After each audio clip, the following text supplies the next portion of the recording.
3 மரத்தை தமிழ்நாடு வனச்சட்டத்தில் வெட்டக்கூடாதுன்னு சொன்னோம். என்ன மரம்? இப்போ ரோஸ்வுட் அங்கே பார்த்தோம், சாண்டல்வுட் அங்கே பார்த்துட்டோம். இதுதான் ரெட் சாண்டல்வுட், செம்மரம்.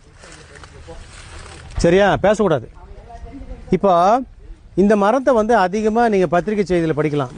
செம்மரம் கடத்தல் செய்தியில் பார்க்குறீங்கள. இது ஏன் வந்து இவ்வளோ விலை கொடுத்து இது வாங்குறாங்கன்னா, அதிகமாக நம்ம ஆந்திரா சித்தூர் காடுகளில் இந்த மரங்கள் வெட்டப்படுறது.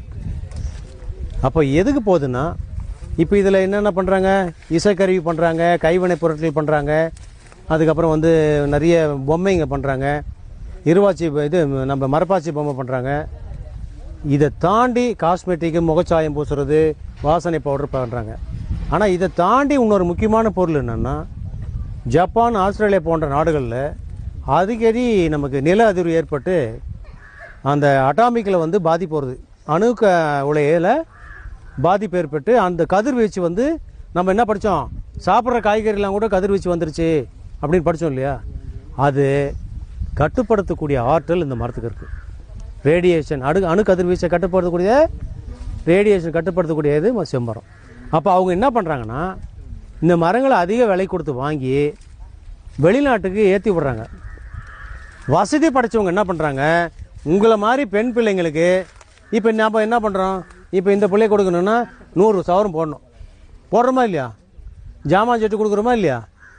அவங்க என்ன பண்ணுவாங்கன்னா 100 கிலோ கட்டை சேதனமாக கொடுப்பாங்க. யாருக்கு? பொன் பிள்ளைக்கு.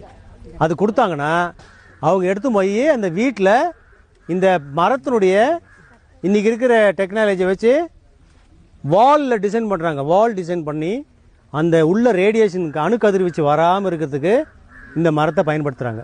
அப்போ வசதி படைச்சவர் 100 கிலோ கொடுப்பாரு, பெரிய வசதியானவர் 1 டன்னு கொடுப்பாரு. அப்போ அந்த மரம் இங்கேருந்து கடத்திக்கிட்டு அங்கே போகிறதுக்கு இதுதான் ஒரு முதல் காரணம். அவ்வளோ மருத்துவ குணம் இருக்கிற ஒரே மரம் இந்த வேர்ல்டுலேயே, உலகத்திலேயே இந்த ஒரு மரம் தான், செம்மரம் தான். அப்போ இந்த 3 மரமும் அதனால தான் அரசு பாதுகாக்கப்பட்ட மரங்கள் வருது. இந்த மரங்களும் நீங்கள் நடலாம், மரத்தை வெட்ட முடியாது. உங்களுடைய செம்மண் தோட்டத்தில் நல்ல மேட்டுக்கான காணியாக மண் இருந்ததுன்னா இந்த மரங்களை நீங்கள் நடணும். சரியா? வாழ்த்துக்கள், நன்றி.